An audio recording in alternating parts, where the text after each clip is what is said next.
Suite et fin ce matin de notre série 80 ans de la libération de Paris.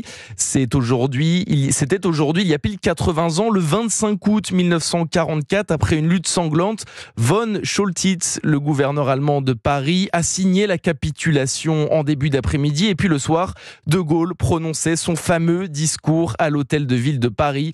Une journée historique qui marquera à jamais l'histoire de France et dont Youenn Madec nous fait le récit ce matin. Au petit matin du 25 août 44, les combats font rage dans Paris. Première arrivée, la 8e division blindée du général Leclerc se bat contre la garnison allemande. Les boulevards sont couverts de chars et certaines places deviennent des champs de bataille, comme le parvis de Notre-Dame où Eugène Battistini s'est battu. Il racontait ses souvenirs au micro d'Europe 1 il y a 20 ans. À Notre-Dame, c'était une grande bagarre. La population était tout autour des véhicules, des chars et des autoblindés. Alors quand ça tirait, tout le monde était couché par terre. Quand ça tirait plus, tout le monde était debout. C'était de la folie.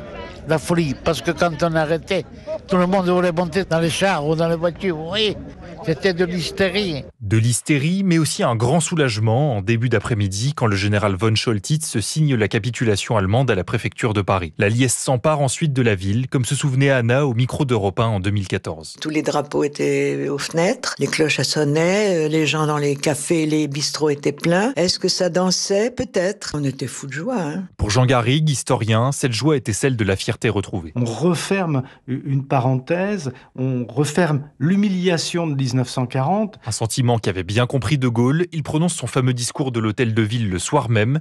Et dans ce discours, il insiste avant tout sur le rôle du peuple dans la libération de Paris. Paris outragé, Paris brisé, Paris martyrisé, mais Paris libéré. Libéré par lui-même, libéré par son peuple avec le concours des armées de la France, avec l'appui et le concours de la France tout entière. Le récit de Youenn Madec pour Europe 1 à l'occasion donc de l'anniversaire des 80 ans de la libération de Paris ce matin.